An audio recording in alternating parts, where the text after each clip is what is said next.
TSPSC commission కార్యాలయం తాళం చెవి బోర్డు సెక్రటరీ దగ్గర ఉండాలని, మరి రాజశేఖర్ దగ్గర బోర్డు కీస్ ఎలా వెళ్లాయని ఎందుకు ప్రశ్నించడం లేదని నిలదీశారు రఘునందన్ రావు.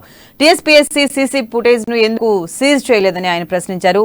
సిట్ వద్ద సిట్టింగ్ జడ్జి ముద్దు అన్నారు. నిరుద్యోగులకు ఖచ్చితంగా ₹1,00,000 ఇవ్వాలని డిమాండ్ చేశారు. మంత్రి కేటీఆర్ బేషరతుగా రాజీనామా చేయాల్సిందేనని అన్నారు.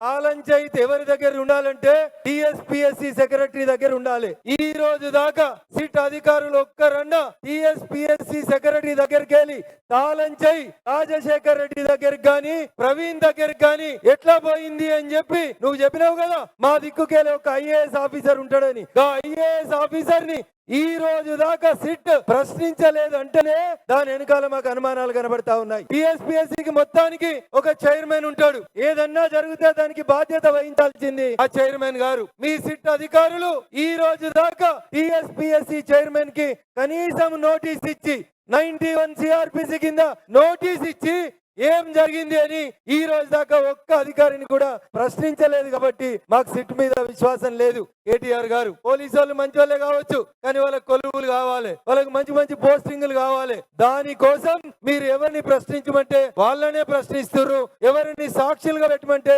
వాళ్ళనే సాక్షులుగా పెడుతున్నారు, ఎవరిని వదిలిపెట్టమంటే వాళ్ళని వదిలిపెడతా ఉన్నారు. కేటీఆర్ గారు ఇంకొక మాట అడుగుతున్నా నేను మిమ్మల్ని, మీరేమన్నారు?